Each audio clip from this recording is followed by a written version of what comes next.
Today we're on our part 4 and final series of what listing agents do to help sellers sell their home. Let's get into it.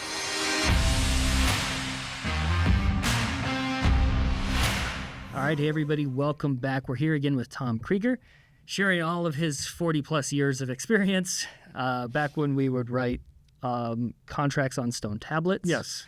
So that was probably a much more difficult arena. It wasn't bad. Jesus was helping me, though. Okay, good. Addendums were probably tough. Took some time to write. Yeah. Okay, so now let's get into this portion of there's a lot of cogs within the machine when you go under contract. Correct. How do you manage those cogs, like the client, the lender, the escrow, the buyer agent? How do you orchestrate that? Okay. Well, it sometimes is like orchestrating a group of cats. Okay. Okay. Okay. And sometimes it's like having well-trained dogs. It just depends on the actual contract, the actual property, the actual agents involved, okay? Yeah. Most lenders and title companies are pretty good. They're pretty sustainable. If you find a lender or a title company that makes your life miserable, you're not going to use them. You're not going to ask your clients to use them because you know it's going to make your clients' lives worse than better. And we want to make these 5-star smooth transactions, all right? Yeah. But juggling the client, setting the client up for the correct expectations so that they're not thinking this and this happens, okay? Right. We want to make sure that the lender is a credible lender, okay? We want to make sure that we research the lender a little bit when we're representing the seller. So if it's a lender you haven't heard of, well, you might want to go into the ABA and see what their rankings are, what kind of complaints they've had. Interesting. Most of the time in general, though, it's a well-known lender that we're dealing with. I would say 98, maybe 98.5% percent of the time, I know either the company and or the loan officer. Sometimes we'll get banks where banks will lend, but banks, we kind of grit our teeth a little bit with banks because they're not as on top of it as well as loan officers from mortgage companies are. Sure. Okay? Sure. I'm kind of surprised that you are in communication with the buyer's lender. Now, I feel like that maybe doesn't happen all the time within a transaction. No, it doesn't. A lot of people just take it for what's written on the paper. Yeah. I'm sorry, if I don't know the lender, I want to get to know the lender.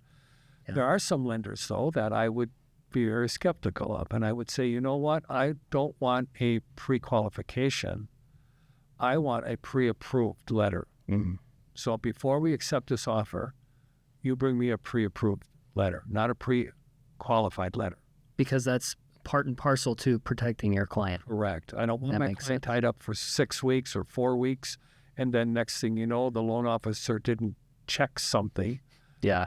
And they can't get lending. Now my client has had their house off the market for 4 months, missed all those buyers. And what if the market's turned? Yeah. Yeah. Now my seller has been harmed. Right. Right. When it comes to inspectors, there are certain inspectors we want to avoid because, quite honestly, there are people that finish in the top of the class and there are people that finish in the bottom of the class. Okay? Yeah. Just like realtors. I want the top inspectors in the property because I want them to inspect the property for the things that are important. Safety, structural, requirements for zoning, things like that. Right. I don't want them to queer a deal because the paint inside the one bathroom is pink.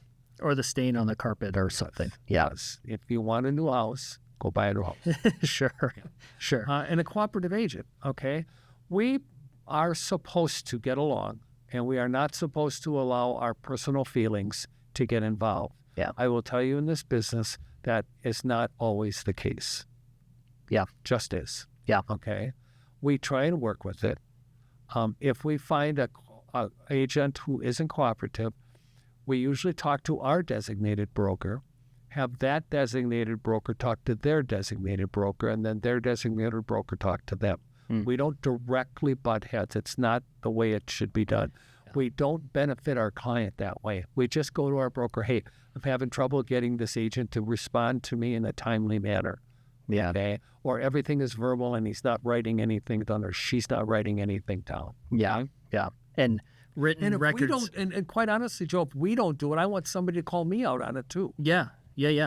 As a career agent, that's something important feedback that we may overlook on our part. Yep. And it's good to get that feedback and not take it personally. Right. I want them to look at me as a career real estate agent, not a career politician. That's fair. Now, with inspections, as the inspectors are coming into the home, how do you prep the seller for So what we try to do is tell the seller, look at, because in Tucson, Arizona, we have termites, Yeah. right? Not every house has termites, but we know eventually every house will get termites. Right. That's the joke, right? Right. So we say, hey, if your garage is kind of cluttered, move the clutter away from the sidewall so the termite inspector can get around there and inspect the sidewalls, okay? Make sure your closets are cleaned out, not everything is packed on the floor. Tell your teenage son he's got to spend the weekend cleaning his closet out, right? Sure. So the inspector can get in there and check out the for termites on the floors and the walls. So termites is a big thing when the house is really cluttered. Yeah. The other thing is we tell them, look, try and leave the house, let the inspectors do their thing. If there are certain types of switches or electronics and things, leave some instructions on how they run. There are certain blinds that go up and down off your phone, and the inspector's looking for the blinds to go up and down to see if they're working, and there's no controller because everything's done on your phone. Yeah. So we try and give the inspectors as much information as possible, and then we tell the sellers, it's best if you just kind of vacate the property. But if there is something unique we need to know about it, let us know. Yeah, that makes total sense. And we try, and I'll wrap it up with this. So, and we try and make sure that we get the inspections as close together as possible. To make it as convenient. If we could make them all in one day, we'd like to do that. Doesn't always work that way, but that's how we'd like to do it. Make one inconvenience for a seller. Sure, especially good inspectors. They're hard to nail down at certain times. And we have a few of them that really, really good inspectors we like to use. The problem is they're always a week or two out. Right. So there's a social media sensation. I won't say his name, but he's up in North Phoenix area, and he is booked a year out, and he mainly does new construction. Yeah, and he's a year booked out. So, there's something to be said about a good home inspector. Yeah. So now once you receive all those inspections after the inspection period, how do you prep the seller with those documents? Well, a lot of sellers, unfortunately, look at that 45-page thing and they think they got to do everything. Yeah. So we calm down. We have a couple of martinis. We relax a little bit. Maybe a steak on the grill. Then we start going through it. Now, realistically, I say to them, what we're really looking for is the summary. Yeah. Okay. The summary could be as few as 5 or 6 things or as many as 30. Okay. Structural, safety are the most important. If it's a structural issue, like let's say there's a split truss, that's a structural, that's going to cause roof sag. Right. If there's a safety issue, like there's no GFIC next to the sink, that's a safety issue.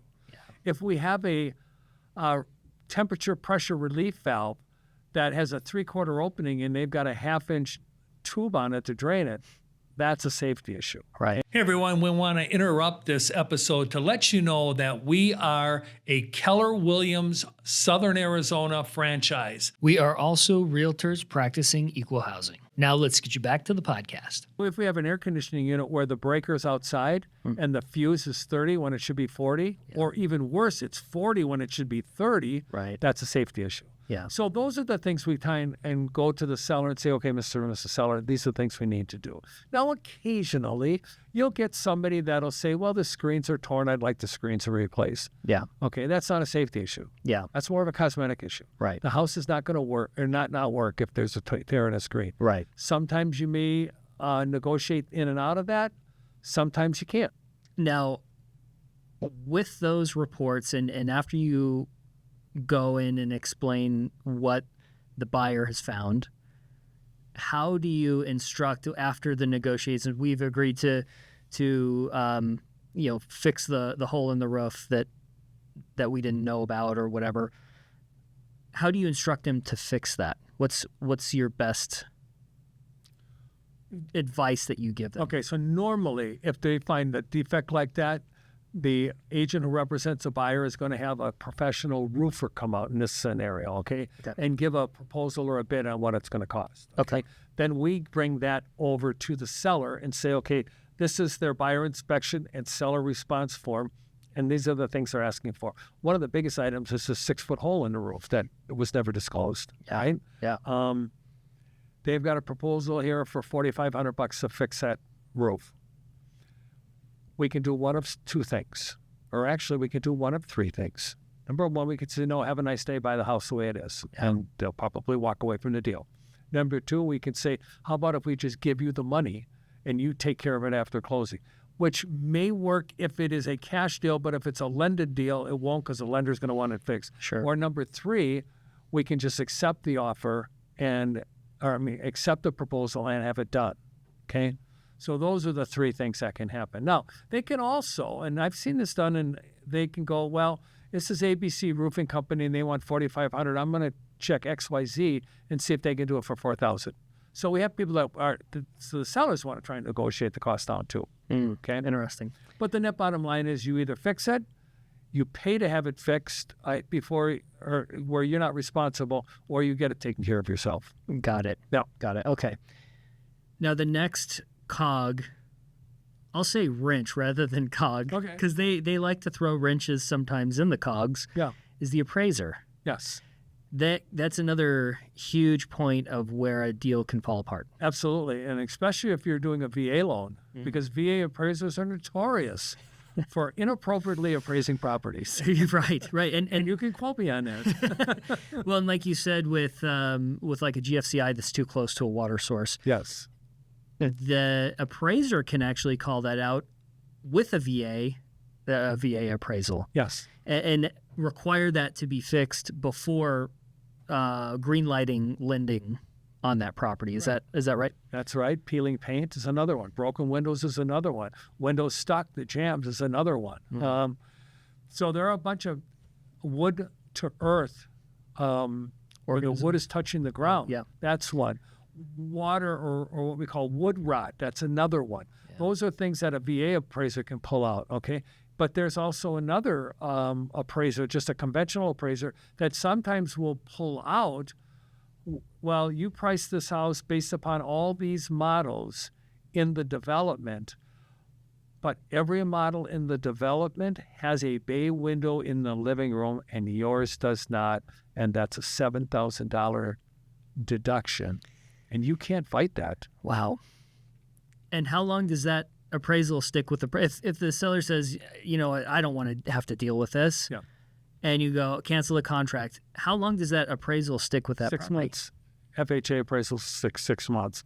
Now they don't carry over to conventional financing. They do carry over to FHA, VA, and USDA. So like any government-backed, yeah. That makes sense. So that can kind of stigmatize a property, right? Absolutely, it can. Yeah. So I try and tell my sellers, look, this is the house that's probably going to be a VA because it's close to the Air Force Base. Yep. This is what it's going to be. Yeah. Do you want to wait a year and then it'll go up in price, or do you want to sell it and move forward? Yeah. Jeez. Yeah, those are some hard decisions, but ones that you sort of counsel them through. Yeah, you give them the truth, but only they can make their decision, right? Right. We can guide them as much as possible. It's kind of like the one that, so you met a doctor, and the doctor goes in, and the doctor says, hey, you have lung cancer. And the guy goes, well, I'm getting a second opinion, and then the guy forgets to go get a second opinion. Right? So, if you're going to get a second opinion, go get a second opinion. Right. It's kind of important. Same thing when it comes to what they're called tidewaters, where the appraisal is less than the purchase price. Sure. The agent needs to go out and get a second opinion. How does the agent do that? They go and research the properties that they used to price this, to bring it back to a new appraiser and say, here are properties that are exactly like this. They don't have the bay windows. They're 4 blocks over, but they don't have the bay windows. Something like that, you're able to provide your evidence to support the price. And support your price. Got it. Okay. So now let's say we pass the appraisal. What other sort of hiccups or speed bumps can you hit in between the appraisal and closing, is there anything that can come up that's the wild? seller? Yeah, damage. Okay. Okay, you have a windstorm, a microburst, and tears the roof off. Oh. Lightning blows off, a part of the roof. You have some drunk kid driving through your garage. I mean, there's all kinds of things like that can happen. Yeah. So you just got to be on top of that. And if that does happen, obviously you're obligated to tell the buyer that. Right. From the buyer's end, though, buyer could get laid off. Mm-hmm. Yeah.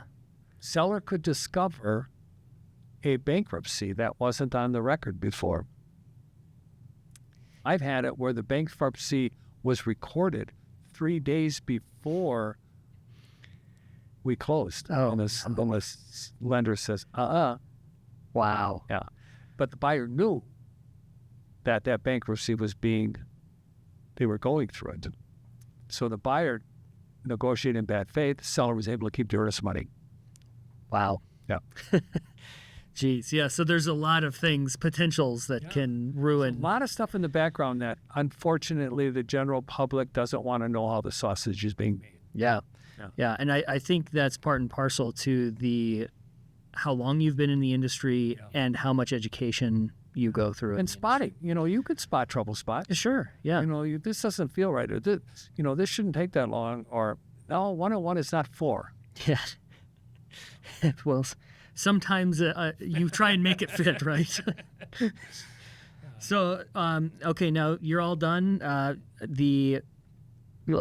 Let's say they do the final walkthrough, find everything as it was when they wrote the offer. Yeah, this is substantially the same as when they wrote the offer. What happens after that? So usually the walkthrough is done within 3 days of closing. Okay. Now, a good agent who represents the buyers will have them sign early, and a good agent who represents the seller will have them sign early, so that all that paperwork's done when nobody gets in a car accident on the way to closing or whatever. Yeah, right? yeah. Everybody's got the utilities turned off and or turned on. Which has happened. Which has happened to you. Oh, yeah. The car accident I had to closing. People died on the way to closing. That is One wild. was a seller, one was a buyer. Yeah. Wow. So we're getting, so you have all that stuff done ahead of time, and then it's just a matter of the money, make sure the money gets wired. The lender reviews all the documents, make sure all the I's are dotted, the T's are crossed, the wire gets money to the title company, and then the title company records, and everybody's happy. Wow. Yeah. So that was a lot we went over, and that was... Orchestration. Yes. Being a orchestrator on a contract in real estate has many, many, many moving parts. Yes. It isn't just sign the contract, go get your money, buy your new house. There's so much more underneath it. That's why we hire professionals. Yeah. And Joe, in this little bit here on the sellers, we only went through about 38 or so, right? Yeah. Realistic, there's 179 activities, and we didn't want to go through all of them. Yeah. We just wanted to hit the ones that we thought were important, that we didn't get too deep into the weeds on. But there are a lot of them that you could get deep into the weeds on. Well, boy, thank you, Tom. That was a lot to digest for sure. If you guys have any questions on this, and I'm sure there are plenty of questions, you can always reach out to us. Our information is down below in the description. And if you found anything valuable, any nuggets that you can take and share with your family or friends, please feel free to follow us, like this podcast, always share it. We're always here giving this information to you. We stay on top of everything within the industry because that's our job to do so. And, just hire professionals, I think, is probably the biggest takeaway here. Yeah, hire a professional, do the job. And remember, the barber doesn't cut his own hair. That's true. That is true. Dang. Okay. Well, with that note, I think we better cut this one off. All right. And we'll see you on the next one. Have a great day, Joe. Thank you for listening and watching the Nitty Gritty of Real Estate podcast here with the Tom J. Krieger team of Keller Williams, Southern Arizona. If you are interested in buying a home, selling a home, or even investing in real estate, we have 5,000 agents across the country that we can connect you to. If you need any free resources, feel free to check out our website at www.thetjkteam.com. We hope you have a great day.